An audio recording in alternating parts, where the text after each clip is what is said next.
এই যে আমরা বেরিয়ে পড়েছি ২ গপু বাবাকে নিয়ে। আমার ছেলের কোলে ১ গপু বাবা, আমার কোলে আরেকটা গপু বাবা। ২ বাবাকে নিয়ে আমরা বাজারে যাচ্ছি। যেহেতু আজকে মানে আগের দিন গেছিলাম সন্ধ্যাবেলায়। শ্রাবণ মাসের ১ম সোমবার। আ একাদশী। তো সেইজন্য কিছু ফল-টল কিনবো। পুজোর কিছু বাজার-টাজার করবো। তো সেইজন্য। তো এই যে বাজারে পৌঁছে গেছিলাম।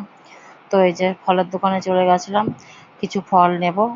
তো যেহেতু দুজনের হাতেই দুটো বাবা রয়েছে, গপু বাবা, তো সেজন্য একটু অসুবিধা হচ্ছিল এক হাতে বাজার করতে। তো এই যে আমার বাবার কোলে দেখো কি সুন্দর আমার গপু বাবা শুয়ে রয়েছে। দেখো মনে হচ্ছে ছোট্ট কিউট ছোট্ট বাবা, আমার মনে হচ্ছে চটকা একদম ধরে এরকম লাগছে। তো এরকম করেই বাবাদের নিয়ে বাজার করলাম এক হাতে। তো এই যে লাস্টে টোটোয় উঠে পড়েছি, বাবাদের নিয়ে বাড়ি আসবো। তো এই যে আরেক বাবা আমার ছেলের কোলে শুয়ে রয়েছে। তো বাবাদের অনেকদিন বাবারা ঘুরতে বেরোয়নি।